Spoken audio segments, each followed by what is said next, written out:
Juges 4:5. Après le temps de Shamgar, le peuple d'Israël oublia encore le Seigneur. Ils recommencèrent à adorer les faux dieux des peuples voisins, au lieu de prier le vrai Dieu. Alors, Dieu permit qu'un ennemi puissant se lève contre eux, Yabin, le roi de Canaan, qui régnait sur la ville de Hassor. Son chef d'armée s'appelait Sisera, un homme cruel qui possédait 900 chars de fer. Le peuple tremblait devant lui.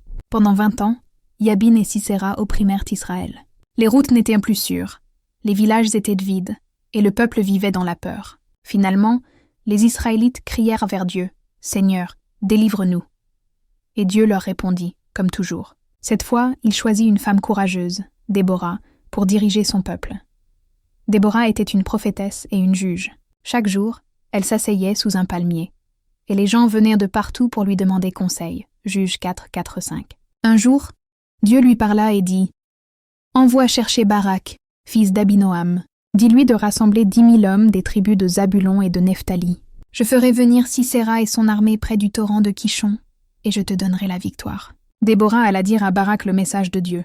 Mais Barak répondit « J'irai, mais seulement si tu viens avec moi. » Déborah sourit et dit « D'accord, j'irai avec toi.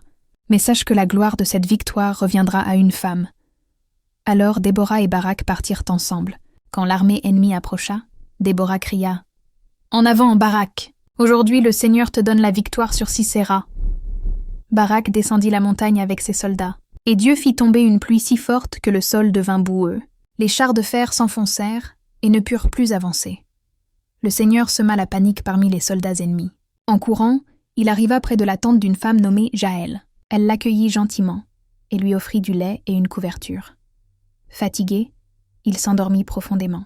Mais Jaël savait combien cet homme était cruel, et elle l'empêcha de faire encore du mal. Grâce à Déborah, Barak et Jaël, Israël fut libéré. Ce jour-là, tout le peuple remercia Dieu pour sa puissance et son amour. Déborah composa un chant pour célébrer la victoire. Juges 5.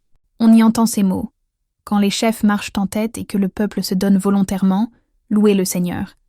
Déborah nous apprend qu'avec Dieu, chacun peut être un instrument de paix, homme ou femme, jeune ou vieux.